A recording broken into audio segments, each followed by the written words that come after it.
নমস্কাৰ এই মুহূৰ্তত আহি পৰিছে সন্ধিয়াৰ কেইবাটাও বিগ ব্ৰেকিং নিউজ। আজি হৈছে 18 ডিচেম্বৰ। জিলাই চলি আছে পঞ্জীয়ন কাৰ্যসূচী। পঞ্জীয়ন কৰিলে আপোনাৰ বেংক একাউণ্টত পুনৰ সোমাব 2000 কোটি টকা। হয়, আপুনি কেনেকৈ পঞ্জীয়ন কৰিব, কি কি নথি পত্ৰ লাগিব সম্পূৰ্ণকৈ জনাই দিয়া হ'ব। আত্মীয় গোটৰ প্ৰতিজন মহিলাৰ বাবে ভাল খবৰ। যদি আপুনি 10,000 টকা লাভ কৰিছে, দ্বিতীয় কিস্তিৰ টকা পাবলৈ কৰিব লাগিব মনিটৰিং। কেনেকৈ মনিটৰিং কৰিব ভিডিঅ'টোৰ শেষত জনাই দিম। অৰুণোদয়ৰ প্ৰতিজন হিতাধিকাৰীৰ বেংক একাউণ্টত 1250 টকাৰ পৰিৱৰ্তে লাভ কৰিব 3100 কোটি টকা। অসমৰ মুখ্যমন্ত্ৰী ডক্টৰ হিমন্ত বিশ্ব শৰ্মাই কৰিলে বৃহৎ ঘোষণা। ৰেচন কাৰ্ড থাকিলে জানুৱাৰী মাহৰ পৰা কৰিব লাগিব কেইবাটাও গুৰুত্বপূৰ্ণ কাম, অন্যথা ৰেচনৰ চাউলৰ লগতে এইকেইটা সুবিধা নাপাব। লগতে কেইবাটাও ৰাজনৈতিক খবৰৰ লগতে অৰাজনৈতিক খবৰ যুগুত কৰা হৈছে আজিৰ দিনটোত। গোটেই অসম তথা ভাৰতৰ বিভিন্ন প্ৰান্তৰ পৰা যুগুত হৈছে কেইবাটাও ডাঙৰ খবৰ। এনেবোৰ খবৰ নিতৌ পাই থাকিবলৈ চেনেলটি ছাবস্ক্ৰাইব কৰি ভিডিঅ'ত এটা লাইক কৰিবলৈ নাপাহৰিব। আজিৰ আমাৰ প্ৰথম খুবেই গুৰুত্বপূৰ্ণ খবৰ হৈছে অসমবাসীৰ বাবে এটা ডাঙৰ খবৰ। ৰাজ্যৰ কৃষকসকলৰ বাবে আহি গ'ল ডাঙৰ খবৰ। শীঘ্ৰে প্ৰতিগৰাকী কৃষকে পঞ্জীয়ন কৰিব লাগিব নিজৰ নাম। জিলাই চলি আছে কৃষক পঞ্জীয়ন কাৰ্যসূচী। আবেদন কৰিলে আপোনাৰ একাউণ্টত পুনৰ সোমাব 2000 কোটি টকা। সকলো বৃত্তি নিৰ্বিশেষে কৃষকসকলে পঞ্জীয়ন কৰাটো বাঞ্ছনীয়। পঞ্জীয়নৰ বাবে নিজ গাঁও প্ৰধানৰ সৈতে যোগাযোগ কৰক। জিলা সাধাৰণ সেৱা কেন্দ্ৰ CSC চেণ্টাৰসমূহত গৈ আপুনি পঞ্জীয়ন কৰিব পাৰিব। কৃষক পঞ্জীয়নৰ বাবে প্ৰয়োজন হ'ব 4বিধ নথিপত্ৰ: আধাৰ কাৰ্ড, পান কাৰ্ড, আধাৰ পঞ্জীকৃত মোবাইল নম্বৰ আৰু মাটিৰ জমাবন্দী। যদি এই 4খন নথিপত্ৰ আছে তেনে ক্ষেত্ৰত আপুনি অতি শীঘ্ৰে কৰক আবেদন। বছৰি 6000 কোটি টকা লাভ কৰিব আৰু 4 মাহৰ মূৰে আপোনাৰ একাউণ্টত পুনৰ সোমাই যাব 2000 কোটি টকা। এই 4বিধ নথিৰ সৈতে আপুনি পঞ্জীয়ন কৰিব পাৰিব নিজৰ নাম। কৃষক পঞ্জীয়ন হোৱাৰ পিছতে লাভ কৰিব চৰকাৰৰ বহুতো সুবিধা। আন জিলাসমূহৰ লগতে যোৰহাট জিলা কৃষি বিষয়ে জাৰি কৰিছে এই জাননী। যদি আপুনি এতিয়ালৈকে আবেদন কৰা নাই, অতি শীঘ্ৰে আবেদন কৰক। আপুনি মোবাইল ফোনৰ জৰিয়তেও কৰিব পাৰিব।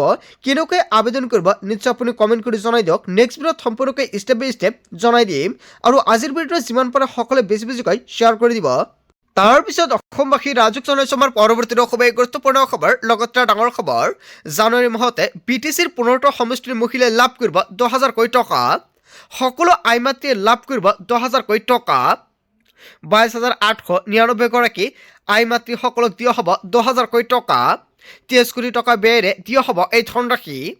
এইবাৰ BTCৰ 15 সমষ্টিৰ 4 লাখতকৈ অধিক মহিলাই লাভ কৰিব অৰুণোদয় আঁচনি।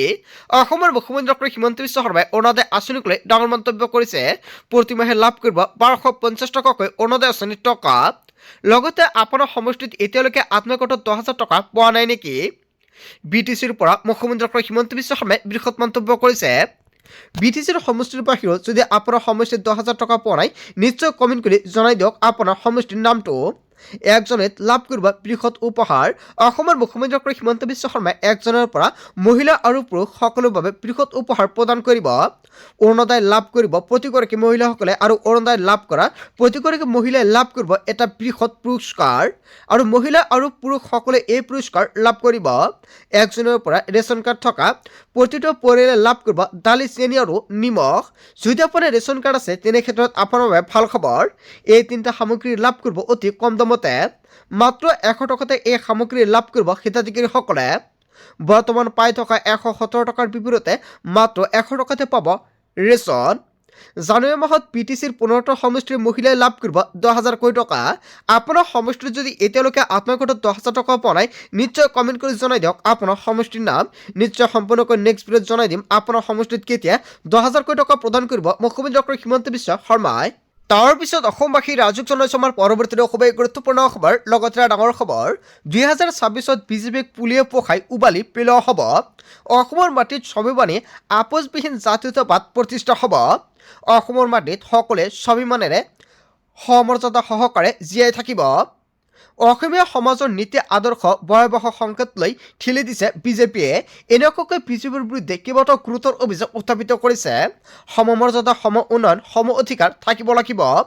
সাম্প্ৰদায়িক দল BJPক 2026ত বিদায় দিয়াৰ সকলোৱে সংকল্প লওক। অসমৰ জনসাধাৰণক বিশ্বাসঘাতকতা কৰিলে BJPয়ে। এনেকুৱাকৈ উদ্ধত ভাষণ অজাপাৰ সভাপতি লুৰিণজ্যোতি গগৈৰ।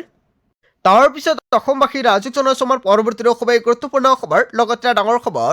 চৰকাৰী চাকৰিতকৈ মোৰ আত্মসন্মান ডাঙৰ। মোৰ আত্মসন্মান আঘাত কৰাটো মই সহ্য নকৰোঁ। য'ত নাৰীৰ সন্মান নাই তেনে চাকৰি মই নকৰোঁ বুলি মন্তব্য কৰিছে যুৱতীজনে। য'ত নাৰীক ৰাজহুৱাকৈ অপমান কৰা হ'ল আৰু এনেকুৱা চৰকাৰী চাকৰি মোক নালাগে। মানসিকভাৱে ভাঙি পৰিছে নীতিশ কুমাৰে হিজাব খোলা মহিলা চিকিৎসক। ৰাজহুৱা মঞ্চত অপমানিত হোৱাৰ বাবে লৈছে ডাঙৰ সিদ্ধান্ত। চিকিৎসকৰ চাকৰি নকৰাৰ সিদ্ধান্ত গ্ৰহণ কৰিছে চিকিৎসক নুছৰাত প্ৰবীণে আৰু নুছৰাতৰ ভাতৃয়ে জনাইছে এই কথা। চিকিৎসকৰ নিযুক্তি পত্ৰ আনিবলৈ যোৱাৰ সময়তে ঘটিছিল এই ঘটনা। বিহাৰ চৰকাৰৰ অধীনত কাম নকৰাৰ সিদ্ধান্ত লৈছে। নীতিশ কুমাৰৰ এই কাণ্ডক লৈ তীব্ৰ সমালোচনাৰ সৃষ্টি হৈছে। আনফালে পাকিস্তানৰ পৰা নীতিশ কুমাৰক ভাবুকি দিয়া হৈছে। ক্ষমা নুখুজিলে আক্ৰমণৰ ভাবুকি ইছলামিক কট্টৰপন্থীৰ। ভিডিঅ'ৰ জৰিয়তে ভাবুকি পাকিস্তানৰ। ৰাজহুৱা মঞ্চত মুছলমান যুৱতী হিজাব খুলি বিপদত নীতিশ কুমাৰ। মুছলমান সমাজৰ সন্মুখত নীতিশ কুমাৰক ক্ষমা খোজাৰ দাবী। ইছলামিক কট্টৰপন্থীৰ টাৰ্গেটত নীতিশ কুমাৰ আৰু ক্ষমা নুখুজিলে ভয়ংকৰ পৰিস্থিতিৰ সন্মুখীন হ'ব বুলি ভাবুকি। মানসিকভাৱে ভাঙি পৰিছে নীতিশ কুমাৰে হিজাব খোলা মহিলা চিকিৎসক। ৰাজহুৱা মঞ্চত মুছলমান যুৱতীৰ হিজাব খুলি বিপদত পৰিছে এতিয়া নীতিশ কুমাৰে। হয়, এটা খুবেই ডাঙৰ খবৰ আহি পৰিছে। ইয়াৰ বিষয়ত ৰাজ্যৰ জনতাই কি ক'ব? যদি জনতাৰ কিবা মন্তব্য কৰিব লগা থাকে আপোনালোকৰ মন্তব্যটো নিশ্চয় কমেণ্ট কৰি জনাই দিব। তাৰপিছত অসমবাসী ৰাজুক জনাইছে আমাৰ পৰৱৰ্তী খুবেই গুৰুত্বপূৰ্ণ খবৰ। লগতে ডাঙৰ খবৰ, শ্যামকৰ মহন্ত সিদ্ধাৰ্থ শৰ্মা কেৱল এয়াই নহয়, শেখৰ আৰু অমৃত প্ৰভাক এনকাউণ্টাৰ কৰক। জুবেন গাৰ্গৰ ঘটনাত জড়িত 7 অভিযুক্তক এনকাউণ্টাৰ কৰক বুলি মন্তব্য কৰিছে। অসমৰ জনগণে 7 অভিযুক্তৰ এনকাউণ্টাৰ বিচাৰে। 7 অভিযুক্তৰ এনকাউণ্টাৰ হোৱাটো অসমৰ খিলঞ্জীয়ে সত্তাই বিচাৰিছে। ক্ষোভৰ জুই অসমৰ মানুহৰ মনত এতিয়াও জ্বলি আছে। আমি আগতেই কৈছোঁ, এতিয়াও কম, এনকাউণ্টাৰ কৰিব লাগে। ন্যায় ব্যৱস্থাৰ ওপৰত আমাৰ সম্পূৰ্ণ বিশ্বাস আছে। জুবেন গাৰ্গৰ ওপৰত কোনো ৰাজনীতি হোৱাটো আমি নিবিচাৰোঁ। চাৰ্জশ্বিট দাখিলৰ পাছতে শৃংখল চলিহাৰ বিস্ফোৰক মন্তব্য। হয়, শৃংখল চলিহাৰ যিটো দাবী জনাইছে জনতাই কি ক'ব? তাৰপিছত অসমবাসী ৰাজুক জনাইছে আমাৰ পৰৱৰ্তী খুবেই গুৰুত্বপূৰ্ণ খবৰ। লগতে ডাঙৰ খবৰ, নীতিশ কুমাৰৰ বিৰুদ্ধে প্ৰথমখন FIR দাখিল। মুছলমানৰ ধৰ্মীয় অনুভূতিত আঘাত হানি বিপদত নীতিশ কুমাৰ। সমাজবাদী পাৰ্টিৰ নেত্ৰী সুমেয়া ৰাণাই দাখিল কৰিলে এজাহাৰ। কাইজাৰবাগ থানাত দাখিল কৰা হৈছে এজাহাৰ। ৰাজহুৱা মঞ্চত অপমানিত হোৱাৰ বাবে লৈছে ডাঙৰ সিদ্ধান্ত। চিকিৎসকৰ চাকৰি নকৰাৰ সিদ্ধান্ত চিকিৎসক নুছৰাত প্ৰবীণে। নুছৰাতৰ ভাতৃয়ে জনাইছে এই কথা। হয়, খুবেই এটা বিগ ব্ৰেকিং নিউজ আহি পৰিছে। তাৰপিছত অসমবাসী ৰাজুক জনাইছে আমাৰ পৰৱৰ্তী খুবেই গুৰুত্বপূৰ্ণ খবৰ। লগতে ডাঙৰ খবৰ, 2026ত সৃজনগ্ৰাম সমষ্টিৰ প্ৰাৰ্থী হ'ব ৰেজাউল কৰিম চৰকাৰে। ৰেজাউল কৰিম চৰকাৰে ডাঙৰ মন্তব্য কৰিছে। 2026ত সৃজনগ্ৰাম সমষ্টিৰ প্ৰাৰ্থী হ'ব ৰেজাউল কৰিম। 2026ৰ নিৰ্বাচনক লৈ সাজু হৈছে ৰেজাউল কৰিম চৰকাৰ। আমচুৰ পৰা বিদায় ল'লে ৰেজাউল কৰিম চৰকাৰে। ৰাজহুৱা সভাত কান্দি কান্দি ভাষণ দিলে ৰেজাউল কৰিমে। উচুপি উঠিল ৰেজাউল কৰিম চৰকাৰে। মোৰ শেষ বিন্দু তেজসকলকে সংখ্যালঘুৰ হৈ যুঁজি যাম বুলি মন্তব্য কৰিছে। আমচুৰ মোৰ তেজত আছে, আমচু মোৰ তেজত আছে এনেকুৱা হৈ ভাষণ দিছে। সংখ্যালঘুৰ ওচৰত মই চিৰ ঋণী হৈ থাকিম। 30 ডিচেম্বৰত ল'ম আনুষ্ঠানিকভাৱে বিদায়। বঙাইগাঁৱৰ বালাপাৰাত হ'ব বিদায় সভা। ৰেজাউল কৰিম চৰকাৰৰ যোগদান কৰিব EIUDFত। হয়, এটা বিগ ব্ৰেকিং নিউজ আহি পৰিছে। ৰেজাউল কৰিম চৰকাৰ যোগদান কৰিব EIUDF দলত। ৰাজহুৱা সভাত এনেদৰে উপচি উঠিছে আমচুৰ সভাপতি নেতাগৰাকীয়ে। 2026ত সৃজনগ্ৰাম সমষ্টিৰ প্ৰাৰ্থী হ'ব ৰেজাউল কৰিম চৰকাৰে। তাৰপিছত অসমবাসী ৰাজুক জনাইছে আমাৰ পৰৱৰ্তী খুবেই গুৰুত্বপূৰ্ণ খবৰ। লগতে ডাঙৰ খবৰ, বিজেপিৰ DNAত সোমাই আছে চুৰি কাৰ্য। বিজেপিয়ে দেশৰ ধন চুৰি কৰে। বিজেপিৰ বিৰুদ্ধে কেইবাটাও গুৰুতৰ অভিযোগ উত্থাপিত কৰিছে ৰাহুল গান্ধীয়ে। মাটিৰ পৰা আৰম্ভ কৰি সংস্থা বিষয়া চুৰিলৈকে বিজেপি জড়িত। চাকৰিৰ পৰা আৰম্ভ কৰি চৰকাৰ চুৰিলৈকে বিজেপি জড়িত। নিৰ্বাচনৰ পৰা ভোট চুৰিলৈকে বিজেপি জড়িত। চুৰি কৰি নিৰ্বাচন জিকে বিজেপি। প্ৰধানমন্ত্ৰী নৰেন্দ্ৰ মোদীৰ আত্মবিশ্বাস কমি আহিছে। প্ৰধানমন্ত্ৰী মোদীয়েও জানে জনতাৰ ওচৰত যে ধৰা পৰিছে। গাদী গলাই বাহাদুৰি নাইকিয়া হৈ যাব বিজেপিৰ। বিজেপিৰ DNAত মিছা কথা সোমাই আছে। হয়, ৰাহুল গান্ধীয়ে যিকেইটা অভিযোগ উত্থাপিত কৰিছে বিজেপিৰ বিৰুদ্ধে ৰাজ্যৰ জনতাই কি ক'ব? জনতাৰ মন্তব্যটো নিশ্চয় কমেণ্ট কৰি জনাই দিব। তাৰপিছত অসমবাসী ৰাজুক জনাইছে আমাৰ পৰৱৰ্তী খুবেই গুৰুত্বপূৰ্ণ খবৰ। লগতে ডাঙৰ খবৰ, চৰকাৰী পকীঘৰৰ তালিকাত সোমাইছে বহু ভুৱা হিতাধিকাৰীৰ নাম। কেঁচা ঘৰ থাকিলেহে পাব পকীঘৰ। জীৱিকা সখীয়ে পঞ্চায়ত আৰু গ্ৰাম উন্নয়ন বিভাগক বিশুদ্ধি হৈছে। গোহালিৰ ফটো মাৰি যথমতে হিতাধিকাৰী বঢ়াইছে সংখ্যা আৰু ইয়াক লৈ চৰকাৰে নতুনকৈ আৰম্ভ কৰিছে ভেৰিফিকেশ্যন। আপোনাৰ গাঁও বা অঞ্চলত ভেৰিফিকেশ্যন হৈ আছে নেকি? 10% পুনৰ ভেৰিফিকেশ্যন কৰি আছে চৰকাৰৰ ফালৰ পৰা। যদি আপোনাৰ তালিকাত নাম আছে তেনে ক্ষেত্ৰত অতি শীঘ্ৰে ভেৰিফিকেশ্যন কৰাই লওক। আপোনাৰ গাঁও বা অঞ্চলত ভেৰিফিকেশ্যন হৈ আছে নেকি? গাঁও পঞ্চায়তৰ শুদ্ধ তালিকা দিয়াৰ আহ্বান জনাইছে মন্ত্ৰী ৰঞ্জিত কুমাৰ দাসে।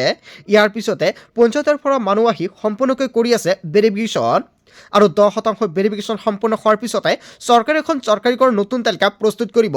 যিসকলৰ তালিকাত নাম অহা নাই সেইসকল ব্যক্তিৰ বাবে ভাল খবৰ। যদি আপোনাৰ তালিকাত নামটো অহা নাই তেনে ক্ষেত্ৰত আপুনি নিশ্চিত থাকক আপুনি চৰকাৰী ঘৰ লাভ কৰিব। যিসকলৰ তালিকাত নামটো অন্তৰ্ভুক্ত হৈ আছে সেইসকল নতুনকৈ কৰিব লাগিব ভেৰিফিকেশ্যন। দুৰ্নীতি কৰাসকলৰ বিৰুদ্ধে কঠোৰ হ'ব চৰকাৰ। দুৰ্নীতি কৰা জীৱিকা সখী গাঁও পঞ্চায়তৰ সভাপতি যাব জেললৈ। কেঁচাগড়ৰ ভুল তথ্য দিয়া সকলৰ বিৰুদ্ধে কঠোৰ হ'ব চৰকাৰ। আপোনাৰ এতিয়াও কেঁচাগড় আছে নেকি? তেনে ক্ষেত্ৰত আপোনাৰ চিন্তাৰ কোনো কাৰণ নাই। 1 টকাও নিদিয়াকৈ যোগ্য লোকে পাব চৰকাৰী পকীঘৰ। প্ৰতিগৰাকী দৰিদ্ৰ হিতাধিকাৰী লাভ কৰিব PMAY অধীনত চৰকাৰী ঘৰ। নতুনকৈ 15 লাখ পৰিয়ালে লাভ কৰিব এই চৰকাৰী ঘৰৰ সুবিধা। 15 লাখ পকী ঘৰত নতুনকৈ অনুমোদন দিছে প্ৰধানমন্ত্ৰী মোদীয়ে। যদি আপুনি এতিয়ালৈকে চৰকাৰী ঘৰ পোৱা নাই আপোনাৰ বাবে ভাল খবৰ। অতি শীঘ্ৰে লাভ কৰিব চৰকাৰী ঘৰ। কেতিয়া চৰকাৰী ঘৰ টকা সোমাব? ইলেকশ্যনৰ আগতে প্ৰতিগৰাকী হিতাধিকাৰী একাউণ্টত চৰকাৰী ঘৰ টকা সোমাব পাৰে। যদি আপোনাৰ তালিকাত নাম আছে তেন্তে আপোনাৰ বাবে অত্যন্ত ভাল খবৰ। তাৰ পিছত অসমবাসী ৰাজুক জনসমাৰ পৰৱৰ্তী খুবেই গুৰুত্বপূৰ্ণ খবৰ লগতে ডাঙৰ খবৰ। 15 ফেব্ৰুৱাৰীৰ পূৰ্বে 32 লাখ মহিলাই পাব মুখ্যমন্ত্ৰীৰ উদ্যমিতা আঁচনি ধনৰাশি। আপোনাৰ একাউণ্টত মুখ্যমন্ত্ৰীৰ উদ্যমিতা আঁচনি 10,000 টকা পালেনে? যদি আপুনি 10,000 টকা পাইছে পৰৱৰ্তী কিস্তি 25,000 টকা ল'বলৈ সাজু হওক। সমগ্ৰ অসমতে 12 লাখতকৈ অধিক মহিলাই লাভ কৰিছে এই ধনৰাশি। বৰপেটাত 20,000 টকাও অধিক মহিলাই লাভ কৰিলে উদ্যমিতা আঁচনি ধনৰাশি। প্ৰায় 32 লাখ মহিলাৰ বাবে আহিছে ভাল খবৰ। মুখ্যমন্ত্ৰী ডক্টৰ হিমন্ত বিশ্ব শৰ্মাই দিছে বৃহৎ ঘোষণা। যদি আত্মগোটৰ তালিকাত আপোনাৰ নাম অন্তৰ্ভুক্ত হৈছে তেনে ক্ষেত্ৰত আপোনাৰ কৰিব লাগিব মনিটৰিং। আপুনি কেনেকৈ মনিটৰিং কৰিব আৰু মনিটৰিং নকৰিলে আপোনাৰ একাউণ্টত পৰৱৰ্তী কিস্তি 25,000 টকা নাপাব। যদি আপুনি আত্মগোটত 10,000 টকা পাইছে তেনে ক্ষেত্ৰত আপুনি কেনেকৈ মনিটৰিং কৰিব? মনিটৰিং মানে হৈছে আপোনাৰ ব্যৱসায় বাণিজ্য। আপুনি 10,000 টকাৰে কি ব্যৱসায় আৰম্ভ কৰিছে সেই ব্যৱসায়টো আপুনি কৰিব লাগিব। যদি আপুনি সেই ব্যৱসায়টো নকৰে তেনে ক্ষেত্ৰত আপোনাৰ একাউণ্টত পৰৱৰ্তী কিস্তি 25,000 টকা নাপাব। 25,000 টকা পাবলৈ হ'লে চৰকাৰৰ তৰফৰ পৰা মানুহ যাব আৰু মানুহক গৈ ভেৰিফিকেশ্যন কৰিব আপুনি 10,000 টকাৰে কি ব্যৱসায় কৰিছে। যদি আপুনি ব্যৱসায় কৰি আছে তেনে ক্ষেত্ৰত সেই 10,000 টকাৰে তেনে ক্ষেত্ৰত পৰৱৰ্তী কিস্তি আপুনি 25,000 টকা লাভ কৰিব। যদি আপুনি একো ব্যৱসায় নকৰে 10,000 টকা আপুনি মোবাইল ফোন কিনিছে বা আপুনি ঘৰতে লগাই থৈছে তেনে ক্ষেত্ৰত কিন্তু আপুনি পৰৱৰ্তী কিস্তি 25,000 টকা নাপাব। ইয়াক লৈ মুখ্যমন্ত্ৰী ডক্টৰ হিমন্ত বিশ্ব শৰ্মাই জাননী জাৰি কৰিছে। যদি আপুনি 10,000 টকা পাইছে ব্যৱসায় কৰক। 2026 পুনৰ মুখ্যমন্ত্ৰী ডক্টৰ হিমন্ত বিশ্ব শৰ্মাই ইলেকশ্যনৰ পিছতে প্ৰদান কৰিব 25,000 টকা। আজিৰ ভিডিঅ'টো যিমান পাৰে সকলোৱে বেছি বেছিকৈ শ্বেয়াৰ কৰি দিব। বন্ধু বান্ধৱীসকল গোটেই অসম তথা ভাৰতৰ বিভিন্ন প্ৰান্তৰ পৰা যুগত হৈছে কেইবাটাও ডাঙৰ খবৰ। এনেবোৰ খবৰ নিতৌ পাই থাকিবলৈ চেনেলটি ছাবস্ক্ৰাইব কৰি ভিডিঅ'ত এটা লাইক কৰিবলৈ নাপাহৰিব। So thank you for watching full video.